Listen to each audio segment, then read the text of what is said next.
നമസ്കാരം. ഇന്നത്തെ നമ്മുടെ വിഷയം എന്ന് പറയുന്നത് കേരള പോലീസിലെ സംഘപരിവാർ അനുഭവം. അതിനെക്കുറിച്ച് വിശദമായി നമുക്കൊന്ന് നോക്കാം. കഴിഞ്ഞ ദിവസം ഒരു വാർത്ത പുറത്തു വരികയുണ്ടായി. ജയിൽ വകുപ്പ് ഉദ്യോഗസ്ഥരെല്ലാവരും കൂടിച്ചേർന്ന് ഒരു 4 മാസങ്ങൾക്ക് മുമ്പ് കോട്ടയത്ത് ഒരു റിസോർട്ടിൽ ഒത്തുകൂടുകയുണ്ടായി. ജയിൽ വകുപ്പ് ഒത്തുകൂടിയതിന് എന്താണ് ഇത്ര പ്രത്യേകത അല്ലേ? പക്ഷെ ജയിൽ വകുപ്പിലെ RSSകാരായ ഉദ്യോഗസ്ഥരായിരുന്നു അവരെല്ലാവരും. ഒരു പ്രത്യേക ക്യാപ്ഷനോട് കൂടിയാണ് അവർ ഫോട്ടോ പങ്കുവച്ചത്. 18 പേര് ഉൾപ്പെടുന്ന ഒരു സംഘമാണ്.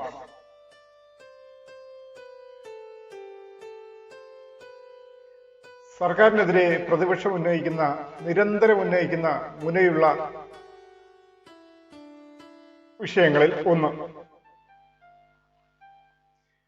ആ ആരോപണത്തിന് പ്രതിപക്ഷത്തിന് വ്യക്തമായ കാരണങ്ങളുമുണ്ട്. നമ്മുടെ ADGP അജിത് കുമാർ തന്നെ,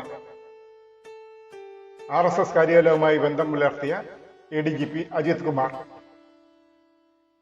പിന്നെ DGP കസേരയിൽ നിന്നിറങ്ങി നേരെ RSSന്റെ കാര്യാലയത്തിലേക്ക് ചെന്ന് കയറിയ തോമസ് ജേക്കബും, പിന്നെ നമ്മുടെ ശ്രീലേഖ IPS.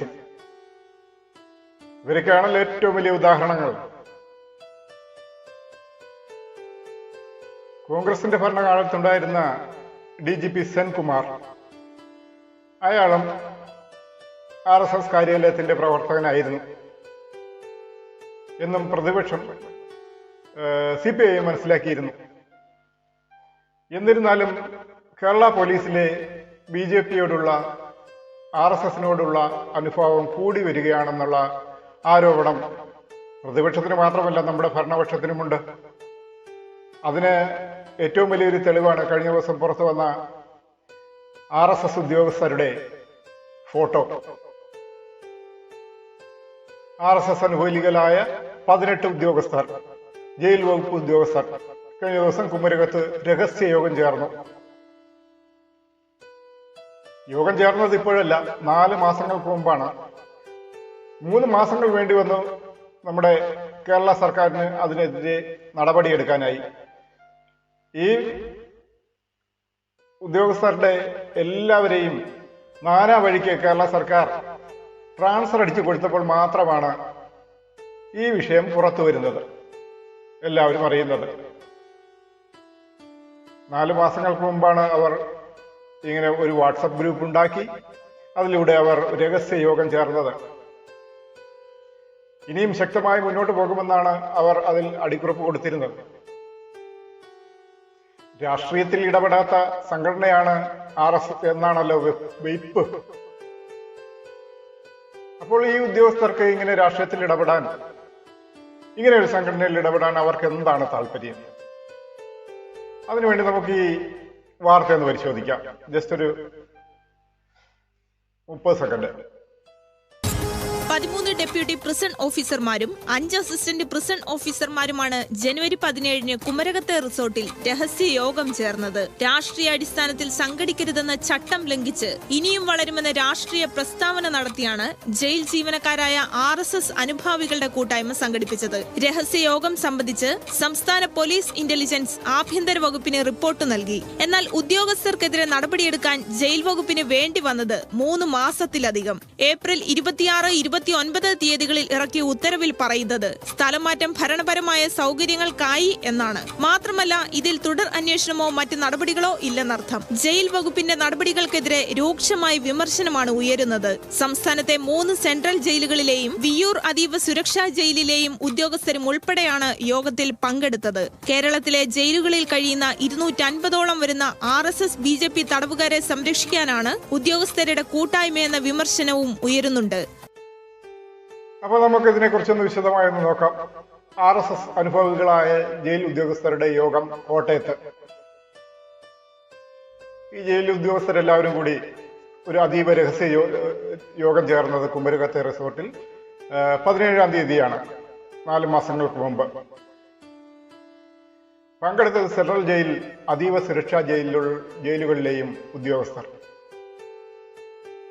ഇതിൽ പങ്കെടുത്ത 18 പേരെയും ഇപ്പോൾ വിവിധ ജയിലുകളിലേക്ക് സ്ഥലം മാറ്റിയിരിക്കുകയാണ്. ഇത് യഥാർത്ഥത്തിൽ അവരെ രക്ഷിച്ചെടുത്തതാണോ? ജനുവരി 17-ാം തീയതി രാത്രി 12 മണിക്കാണ് അവർ രഹസ്യയോഗം ചേർന്നിരിക്കുന്നത്.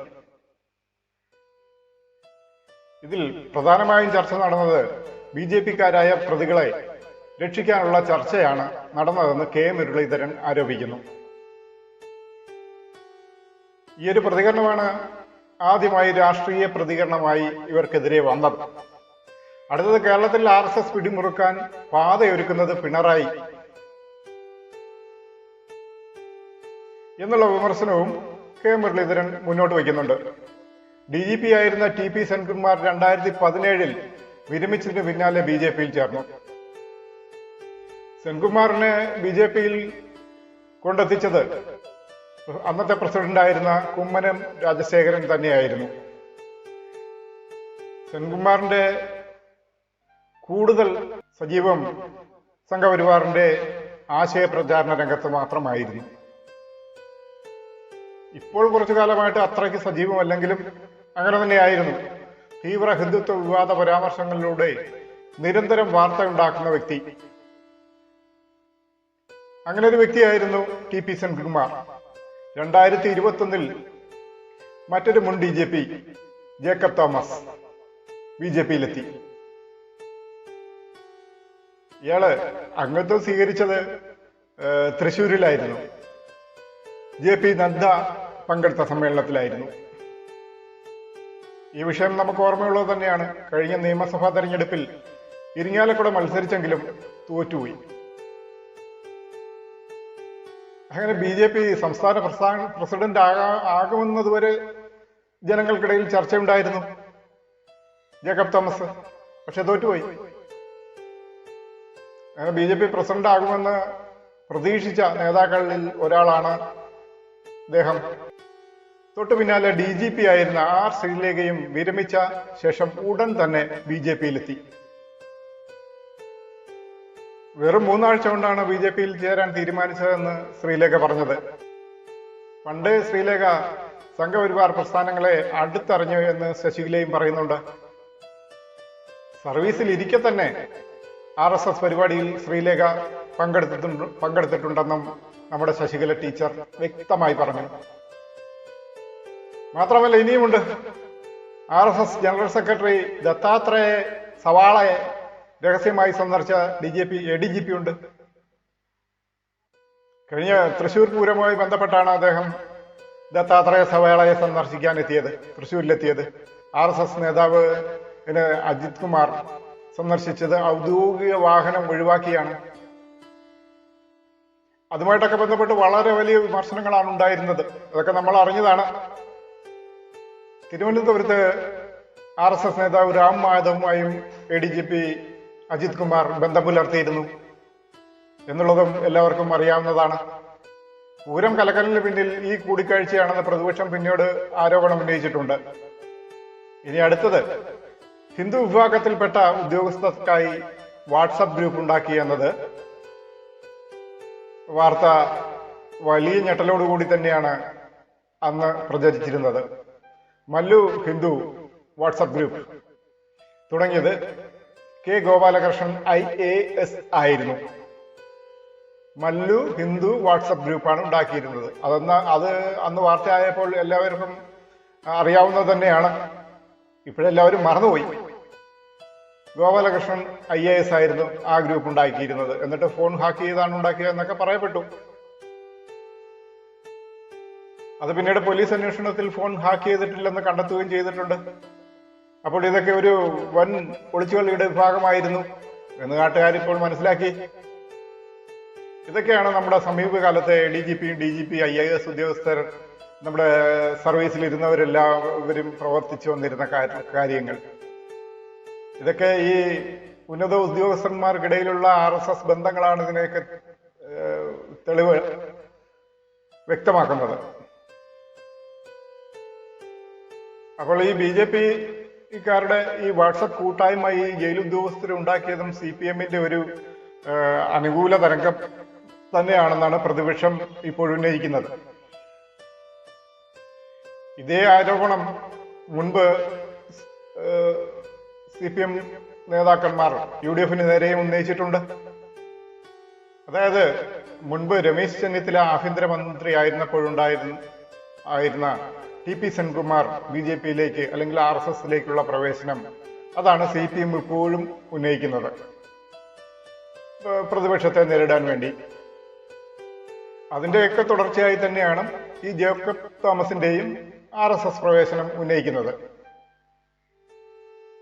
എന്തായാലും ആ കാലത്ത് തന്നെയാണ് നമ്മുടെ ശ്രീലേഖ IPS-ഉം ഈ RSS-ഉമായിട്ടുള്ള ബന്ധം പുലർത്തിയിരുന്നതെന്ന് സൂക്ഷ്മമായി എങ്കിലും നിരീക്ഷിക്കുന്നവർക്ക് തീർച്ചയായും മനസ്സിലാക്കിയിട്ടുള്ളതാണ്.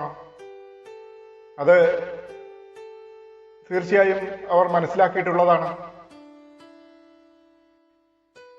ഇപ്പോൾ ഈ സമീപകാലത്ത് ഈ IAS-കാരും IPS പുലികളും വലിയ വലിയ സ്ഥാനങ്ങൾ ഉന്നത ഉദ്യോഗസ്ഥന്മാരായിരിക്കുന്നവർ വാൽ പൊക്കി ചാടുന്നത് എന്തുകൊണ്ടാണ്?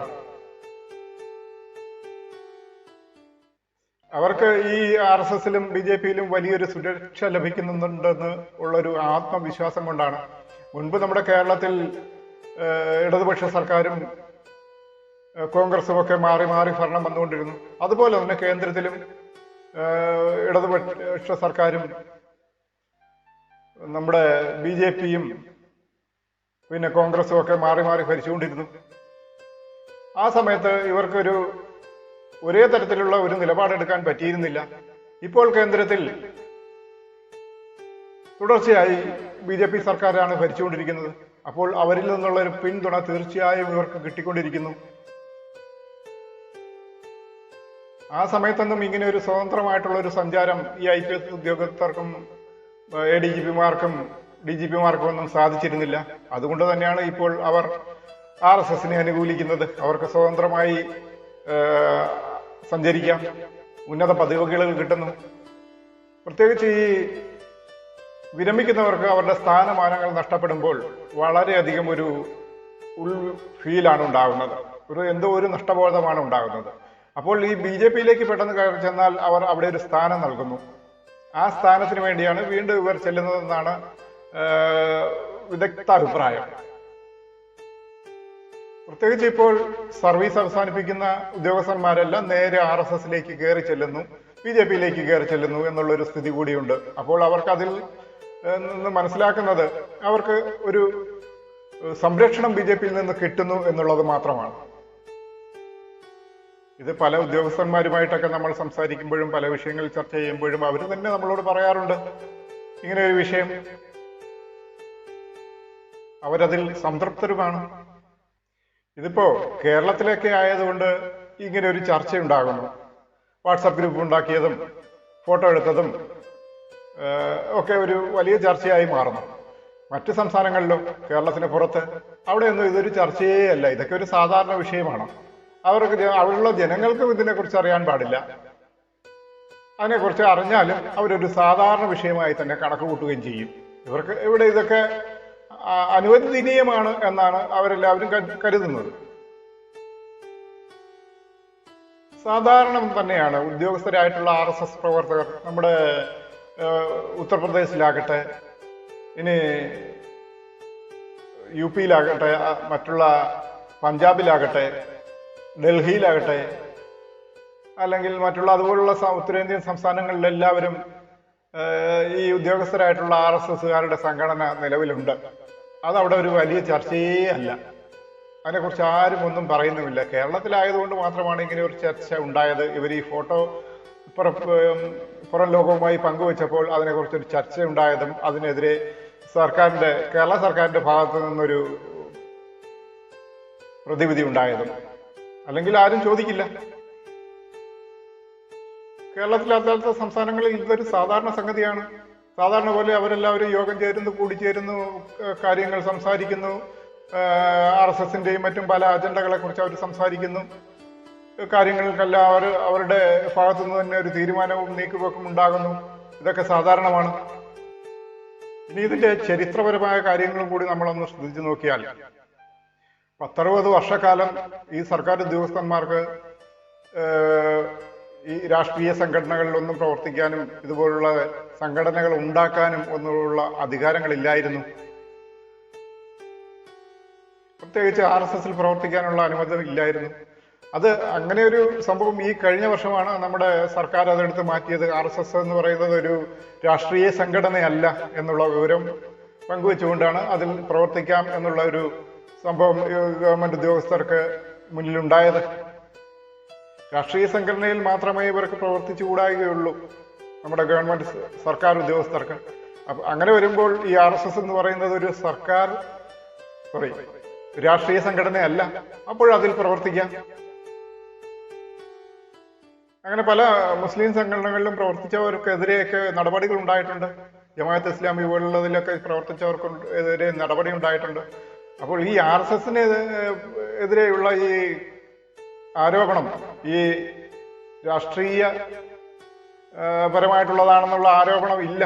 അതുകൊണ്ടാണ് ഈ സർക്കാർ ഉദ്യോഗസ്ഥന്മാരുടെ ഈ വിലക്ക് എടുത്തു കളഞ്ഞത്.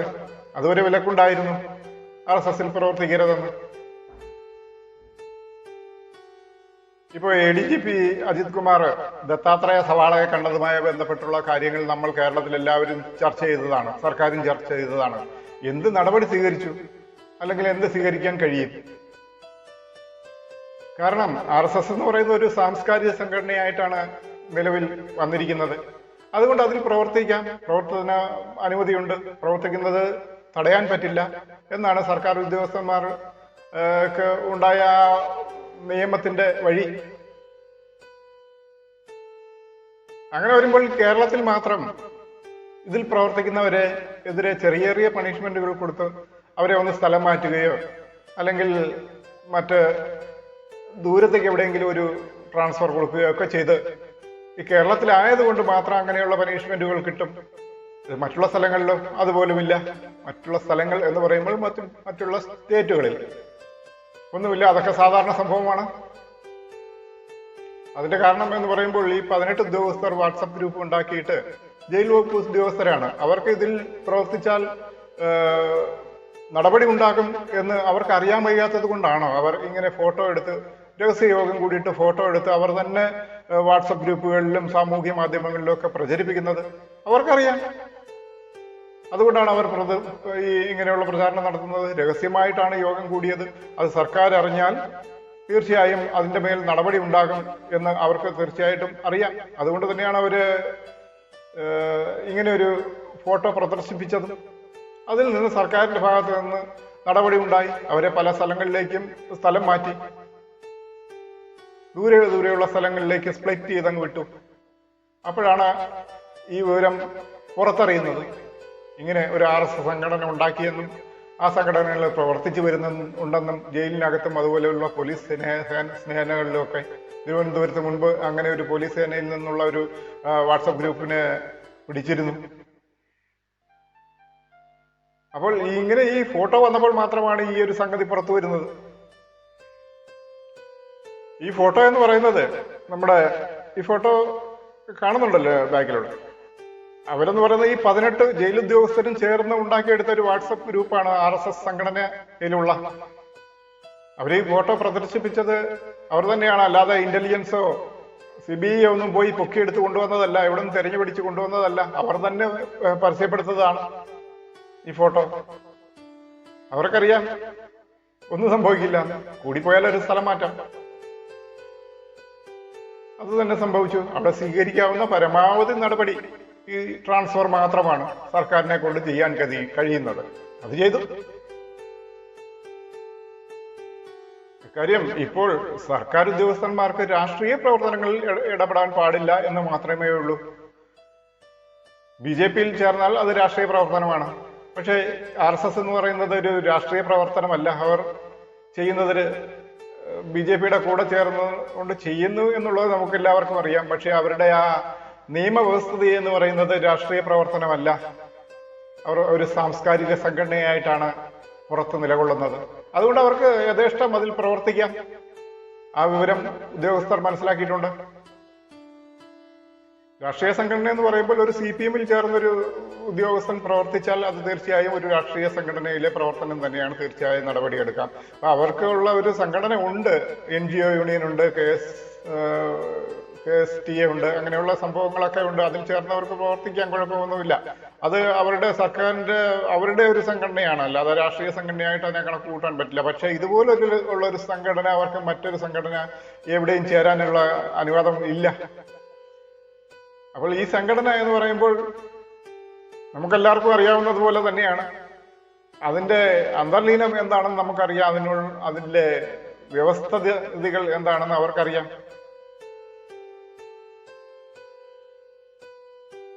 കാരണം RSS എന്ന് പറയുന്ന ഒരു രാഷ്ട്രീയ സംഘടനയേ അല്ല. അപ്പോൾ ഈ RSSന്റെ സംഘടനയാണെന്ന് പറഞ്ഞ് അവർ കൂടി ചേർന്ന് നിന്ന് ഫോട്ടോ എടുത്താലോ പ്രചരിപ്പിച്ചാലോ ഒന്നും സർക്കാരിന് ഒന്നും ചെയ്യാൻ കഴിയില്ല. അതാണ് അതിൻ്റെ ഉള്ളിലുള്ള വിഷയം. BJP-ക്കാരായിട്ടാണ് ഇരുന്ന് ഫോട്ടോ എടുത്തിരുന്നെങ്കിൽ തീർച്ചയായും അതിൽ നടപടിയെടുക്കാമായിരുന്നു. ഇതിപ്പോ RSSന്റെ ഭാഗമായിട്ടല്ലേ ഇരിക്കുന്നത്, അതിലെങ്ങനെയാണ് നടപടിയെടുക്കാൻ കഴിയുക? അതാണ് അതിന്റെ ഉള്ളില് അവർ ഫോട്ടോ പ്രചരിപ്പിച്ച് അടിക്കുറിപ്പ് എഴുതിയിട്ട് ഞങ്ങൾ വളർന്നുകൊണ്ടിരിക്കുന്നു, ഇനിയും വളരാനുള്ള സംഘടനയാണ് എന്ന് പറയുന്നത്. അപ്പോൾ സർക്കാരിന് ചെയ്യാൻ പറ്റിയ ഏറ്റവും വലിയ കാര്യം എന്ന് പറയുന്നത് അവർ പലയിടങ്ങളിലേക്കും ഈ ഉദ്യോഗസ്ഥന്മാരെ പറത്തി എന്നുള്ളതാണ്. അത് മാത്രമേ അവർക്ക് ചെയ്യാൻ കഴിയുള്ളൂ, അത് ചെയ്തു. ഇപ്പോൾ RSS ഒരു രാഷ്ട്രീയ സംഘടന അല്ല എന്ന് പറയുന്നത്, പ്രത്യേകിച്ച് RSSന് ഒരു രാഷ്ട്രീയ ഒരു അജണ്ടയും ഇല്ല, രാഷ്ട്രീയമായിട്ടുള്ള ഒരു നിലനിൽപ്പ് അവർക്കില്ല. നമുക്കെല്ലാവർക്കും, കേരളത്തിലെ ജനങ്ങൾക്ക് എല്ലാവർക്കും അറിയാം, മഹാത്മാഗാന്ധിയുടെ വധമുണ്ടായപ്പോൾ RSS നിരോധിക്കപ്പെട്ടിരുന്നു എന്നുള്ള വിവരം. അങ്ങനെ നിരോധനം ഉണ്ടായപ്പോൾ പിന്നീട് അവർ നിരോധനം നീക്കാൻ വേണ്ടി പല വിധത്തിലുള്ള കഷ്ടപ്പാടുകളും അവർ സഹിക്കേണ്ടി വന്നു. RSSന്റെ നേതാക്കന്മാർ മറ്റുള്ള സർക്കാരിനെ സമീപിച്ച് പല വിധത്തിലുള്ള ചർച്ചകളും നടത്തിയപ്പോൾ RSSന്റെ നിരോധനം നീക്കാം, പക്ഷെ ഉപാധികളോടെ എന്നൊരു ചർച്ച വന്നു. ജനാധിപത്യമായി സംഘടിക്കുന്ന എല്ലാ സംഘടനകളെയും പോലെ നിങ്ങൾക്കൊരു ഭരണഘടന വേണം എന്നാണ് ആ ഉപാധിയിൽ പറഞ്ഞത്. ആ ഭരണഘടനയിൽ എന്തൊക്കെ വേണം എന്നും പറഞ്ഞിരുന്നു. അങ്ങനെ ഒരു ഭരണഘടന ഉണ്ടാക്കി കൊണ്ടുവന്നാൽ ഞങ്ങൾ അത് നിങ്ങളുടെ നിരോധനം നീക്കിത്തരാം എന്നും പറഞ്ഞിരുന്നു. അതിന്റെ അടിസ്ഥാനത്തിൽ അവരൊരു ഭരണഘടന ഉണ്ടാക്കി കൊണ്ടുവന്നു. രാഷ്ട്രീയ പ്രവർത്തനം നടത്തില്ല. രാഷ്ട്രീയപരമായി ഞങ്ങൾ യാതൊരു പ്രവർത്തനങ്ങളിലും ഏർപ്പെടുകയില്ല, ഞങ്ങൾ സാംസ്കാരികമായിട്ട് മാത്രമേ ഞങ്ങൾ നിൽക്കുകയുള്ളൂ, അങ്ങനെ നിലകൊള്ളുകയുള്ളൂ എന്നൊരു ഭരണഘടന എഴുതി കൊടുത്തു ഭരണാധികാരികൾക്ക് മുന്നിൽ. പക്ഷെ അങ്ങനെ ഒരു ഭരണഘടന ഉണ്ടാക്കി RSS ഒരു സാംസ്കാരിക സംഘടനയായി പ്രവർത്തിക്കുന്നുള്ളൂ എന്ന കാര്യം ഇപ്പോഴും RSS സംഘടനകളുടെ പ്രവർത്തകർക്ക് അറിയുമോ എന്ന് എനിക്കറിയില്ല.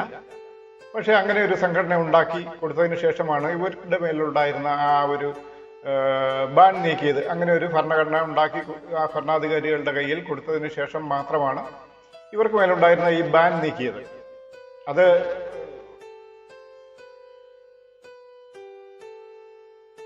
ഇപ്പോൾ അവരുടെ വിജയം എന്ന് പറയുന്നത് ഈ നാട്ടിലെ, ഇന്ത്യയിലെ പല പദവികളിലും, പല ഉന്നത പദവികളിലും RSSകാർ തന്നെയാണ് ഇരിക്കുന്നത്. ഈ നാട്ടിലെ പ്രധാനമന്ത്രി RSSകാരനാണ്, ഗവർണർ RSSകാരനാണ്, പല സംസ്ഥാനങ്ങളുടെയും ഗവർണർമാർ RSSകാരാണ്, പല നിയമജ്ഞന്മാരും RSSകാരാണ്. അപ്പോൾ അങ്ങനെയുള്ളൊരു സംവിധാനമാണ് ഇപ്പോൾ നമ്മുടെ ഇന്ത്യയിൽ നടന്നുകൊണ്ടിരിക്കുന്നത്. അപ്പോൾ അവർക്ക് ഫുൾ സപ്പോർട്ടാണ്. സാംസ്കാരിക സംഘടനയിൽ നിന്നൊരു രാഷ്ട്രീയത്തിലേക്ക് വരുന്നതിന് ഒരു ബുദ്ധിമുട്ടില്ല. പക്ഷെ ലേബൽ BJP ആണെന്ന് മാത്രമേ ഉള്ളൂ. അങ്ങനെ ഇരിക്കെ നമ്മുടെ കേരളത്തിൽ RSSകാരായ ഉദ്യോഗസ്ഥന്മാരെല്ലാവരും കൂടി ചേർന്ന് ഒരു സ്ഥലത്ത് ഒത്തുചേർന്ന് രഹസ്യ യോഗങ്ങൾ ചേർന്നാൽ എന്താണ് അതിനകത്തുള്ള കുഴപ്പം?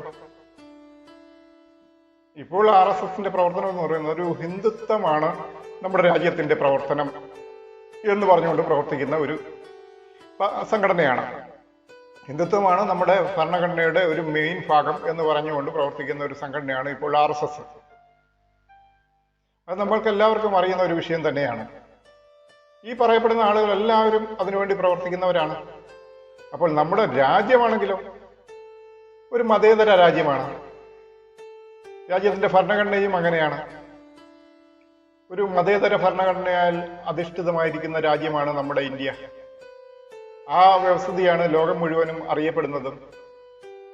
മതേതരമായി അങ്ങനെ മുന്നോട്ട് പോകുന്ന ഒരു രാജ്യത്ത് മതപരമായ ഒരു ഡീപ് സ്റ്റേറ്റ് പ്രവർത്തിക്കുക എന്ന് പറയുന്നത് അതിനകത്ത് കുഴപ്പങ്ങളേറെയാണ്. അതായത് മതേതരത്വ രാജ്യത്തിൽ മതപരമായ ഒരു സംഘടന പ്രവർത്തിക്കുമ്പോൾ അതിനകത്ത് വളരെയേറെ കുഴപ്പങ്ങളുണ്ടെന്ന് നമുക്ക് നിസ്സാരമായി മനസ്സിലാക്കാവുന്നതേ ഉള്ളൂ. അതുകൊണ്ട് മാത്രമാണ് നമ്മുടെ കേരളത്തിൽ ഈ വിഷയത്തിൽ ഒരു ചർച്ചയുണ്ടാകുന്നത്. മറ്റൊരു സ്റ്റേറ്റിലും ഒരു ചർച്ചാ വിഷയമല്ല ഇത്. കാരണം ഉന്നത ഉദ്യോഗസ്ഥന്മാർ മുഴുവനും RSSകാരാണ്. അതുകൊണ്ട് അവിടെ ഒരു സാധാരണ സംഭവം മാത്രമാണ്. കേരളത്തിൽ മാത്രം അങ്ങനെയല്ല. RSSകാർക്ക് ഇപ്പോൾ നേരത്തെ ഉണ്ടായിരുന്ന ആ ബാനൊന്നും ഇല്ല എന്നിരിക്കെ RSSകാർക്ക് ഏതൊരു ഉദ്യോഗസ്ഥ തലത്തിലും കയറി വരാമെന്നിരിക്കെ ഇതൊന്നും ഒരു വലിയ വിഷയമല്ല മറ്റ് സ്റ്റേറ്റുകളിൽ. ഒരു RSSകാരന് തീർച്ചയായും ഒരു ഉന്നത ഉദ്യോഗസ്ഥ പദവിയിലെത്താനുള്ള സാഹചര്യമുണ്ട്. അവരെ പ്രൊമോട്ട് ചെയ്യുന്നുണ്ട്. അതുകൊണ്ട് മറ്റു സ്റ്റേറ്റുകളിൽ ഇതൊരു വിഷയമല്ല. ഈ ഉദ്യോഗ തലത്തിലുള്ള RSSകാരുടെ ഒത്തുചേരലെന്ന്. കേരളത്തിൽ മാത്രമേ അതിനൊരു എതിർപ്പുള്ളൂ. കാര്യം കേരളത്തിൽ മാത്രമേ ജനങ്ങൾക്ക് എത്ര തിരിച്ചറിവുള്ളൂ. അങ്ങനെ ഇപ്പോൾ ഈ RSSന്റെ ഓപ്പോസിറ്റ് നിൽക്കുന്ന CPM സർക്കാരിന് ചെയ്യാവുന്ന കാര്യം ഈ സ്ഥലം മാറ്റുക മാത്രമേ ഉള്ളൂ. അത് അവർ ചെയ്തു. അത് നമ്മുടെ പ്രതിപക്ഷത്തിന് നന്നായി അറിയാം. അവർക്ക് ചെയ്യാൻ പറ്റുന്ന കാര്യങ്ങൾ ഇത്രയേ ഉള്ളൂ. അവരെ കൊണ്ട് ചെയ്യാൻ കഴിയുന്നത് ചെയ്തു എന്ന് പ്രതിപക്ഷത്തിനും അറിയാം. അപ്പോൾ ഒരേ മനസ്സുള്ള ഞങ്ങളുടെ കൂട്ടായ്മയ്ക്ക് കോട്ടയത്ത് തുടക്കമായിരിക്കുന്നു. ഇനി ഇത് വളർന്നുകൊണ്ടേയിരിക്കും. RSS അനുകൂലികളായ ജയിൽ ഉദ്യോഗസ്ഥരുടെ രഹസ്യ യോഗത്തിന് ശേഷം അവർ ഒന്നിച്ചെടുത്ത് ഫോട്ടോയും പ്രദർശിപ്പിച്ചുകൊണ്ടാണ് ഇങ്ങനെ ഒരു അടിക്കുറിപ്പും നമ്മുടെ മുന്നിൽ എത്തിച്ചിരിക്കുന്നത്. സർവീസിലുള്ളവർക്ക് രാഷ്ട്രീയ അഭിപ്രായം ഉണ്ടാകുന്നതിൽ തെറ്റില്ല. പക്ഷേ രാഷ്ട്രീയ അഭിപ്രായ പ്രകടനവും രാഷ്ട്രീയ സംഘടനാ പ്രവർത്തനങ്ങളും ചട്ടവിരുദ്ധമാണ് എന്നുള്ളത് സർക്കാർ ഉദ്യോഗസ്ഥർക്ക് അറിയാവുന്നത് തന്നെയാണ്. പക്ഷേ ഈ RSS സംഘടന രാഷ്ട്രീയ സംഘടന അല്ല എന്ന് പറഞ്ഞുകൊണ്ട് നടക്കുമ്പോൾ അതിലുള്ള പ്രവർത്തിക്കുന്നവർക്ക് ഒരു ബുദ്ധിമുട്ടുണ്ടാവുകയില്ലെന്ന് നമ്മൾ മനസ്സിലാക്കിയിരുന്നു. ഒരു യൂണിഫോമും പ്രത്യയശാസ്ത്രവും ഒക്കെയുള്ള ഒരു സംഘടനയാണ് RSSന് പ്രത്യേക യൂണിഫോമും ദണ്ഡയും പുറപ്പെടുവിവരന്മാർക്കൊക്കെ കൊടുത്തിട്ടുണ്ട്. അങ്ങനെയുള്ളൊരു സംഘടനയായി രജിസ്റ്റർ ചെയ്യപ്പെട്ടിരിക്കുന്നു. അതല്ല അവർക്ക് പ്രവർത്തിക്കാം എന്നിരിക്കെ മറ്റ് യൂണിഫോംഡ് ഫോഴ്സിലെ അംഗങ്ങൾ ഉദ്യോഗസ്ഥർ ഇത്തരമൊരു സംഘടനയിൽ ചേർന്ന് രഹസ്യയോഗങ്ങൾ ചേരുന്നതിന് ഏത് നിലയ്ക്ക് നോക്കിയാലും അംഗീകരിക്കാനാവുന്നതല്ല. പോലീസിലെയും ജയിലുദ്യോഗസ്ഥരും ഒക്കെ അവരുടെ ഉദ്യോഗസ്ഥ തലങ്ങളിൽ BJP സെല്ലുകൾ പ്രവർത്തിക്കുന്നു, അല്ലെങ്കിൽ RSS സെല്ലുകൾ പ്രവർത്തിക്കുന്നു എന്നുള്ളതിന് തെളിവാണ് ഇപ്പോൾ പുറത്തു വന്നിരിക്കുന്ന ഈ വാർത്തയും ഫോട്ടോയും. പക്ഷെ ഈ ഫോട്ടോയിൽ അവർ കാണിച്ചിരിക്കുന്ന ഫോട്ടോയിൽ അവർ യൂണിഫോമിലൊന്നും അല്ല ഇരിക്കുന്നത്, RSSന്റെ യൂണിഫോമിലും അല്ല ഇരിക്കുന്നത്. അതുകൊണ്ട് വലിയ സ്ഥിരീകരണമൊന്നും നമുക്ക് കൊടുക്കാൻ കഴിയില്ല എന്നൊരു വസ്തുതയും കൂടെ ഉണ്ട്. അപ്പോൾ ഗൗരവത്തോടെ ഈ വിഷയങ്ങളെല്ലാം സർക്കാർ കണ്ട് നടപടിയെടുക്കേണ്ടതാണെന്ന് CPM സർക്കാരിനോട് നമുക്ക് ആവശ്യപ്പെടാവുന്നതാണ്. അങ്ങനെ പോലീസ് തലപ്പത്തുള്ള പലരും സർവീസിൽ നിന്ന് വിരമിച്ച ശേഷം നേരെ BJPയിൽ RSSൽ പോയി ചേരുന്ന പ്രവണത നമ്മളെല്ലാവരും കണ്ടുകൊണ്ടിരിക്കുന്നതാണ്. സർവീസിൽ നിന്ന് വിരമിച്ച ശേഷം ഏത് സംഘടനയിൽ ചേരാനുള്ള സ്വാതന്ത്ര്യവും അവർക്കുണ്ട്. അതിന് യാതൊരു തെറ്റും നമുക്ക് പറയാൻ സാധിക്കില്ല. പക്ഷെ എന്നിരുന്നാലും സർവീസിലിരിക്കുമ്പോൾ തന്നെ പല ഉദ്യോഗസ്ഥർക്കും ഈ സംഘടനയോടുള്ള ആ ഒരു കടപ്പാട് എന്താണ്, അതിനുള്ള കാരണം എന്താണ്, അത് നമ്മൾ കണ്ടുപിടിക്കേണ്ടിയിരിക്കുന്നു തീർച്ചയായും. എന്തായാലും ഇങ്ങനെയുള്ള സംഘടനകൾ പ്രവർത്തിക്കുമ്പോൾ നമ്മുടെ രാജ്യത്ത് മതപരമായ ചിന്ത വളർത്താതിരിക്കുകയും മതങ്ങളെ തമ്മിൽ വേർതിരിക്കാതിരിക്കുകയും എല്ലാവർക്കും ഒരുപോലെ സ്വാതന്ത്ര്യമുള്ള ഇന്ത്യയാണെന്ന് മനസ്സിലാക്കി പ്രവർത്തിക്കുകയും വേണം. അപ്പോൾ നമസ്കാരം.